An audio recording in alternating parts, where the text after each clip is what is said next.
तर मित्रांनो, हा आहे माझ्या हातामध्ये 3 करोडचा साप. हा साप घेऊन आता मी करोडपती बनणार.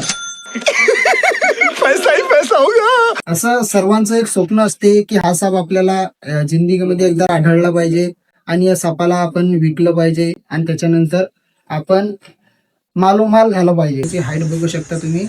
साधारणतः याची हाईट 1 ते 1.5 फूट आहे. आणि बऱ्याचशा अफवा पण आहे या सापाबद्दल, की सर्वात पहिली अफवा हे आहे की हा साप विकला जातो. हा साप विकला जात नाही. तुम्ही बऱ्याचशा भागात बघितलं असेल, याला पकडतात, याची तस्करी करतात आणि याला विकायचा प्रयत्न करतात, पण खूप लोक याच्यामध्ये फेल होऊन जातात, कारण की हा साप विकला जात नाही मित्रांनो.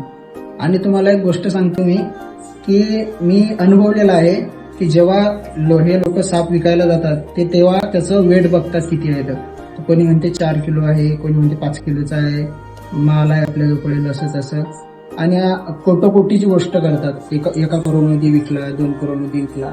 आणि जेव्हा ह्या 2 पार्ट्या एक साथ येतात, हा साप विकणारा आणि साप घेणारा, त्या टाइमला त्याला त्यातली जे सापावाली पार्टी असते ते पोलिसांना कॉल करते लगेच.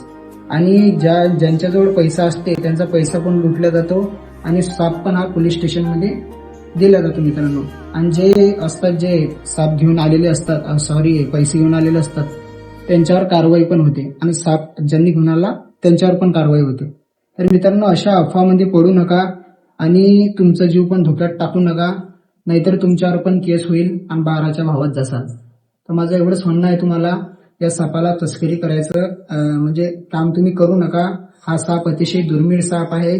हा क्वचितच ठिकाणी आढळतो आणि खूप कमी प्रमाणात लोकांना दिसतो. हा जास्त शेतकरी लोकांनाच दिसतो आणि खेड्यागावातच जास्त प्रमाणात त्याला आढळला जाते हा साप. आणि रोडवर पण तुम्ही बघितलं असेल, खूप वेळा रोडवर क्रॉस करताना पण हा साप तुम्हाला आढळून येतो.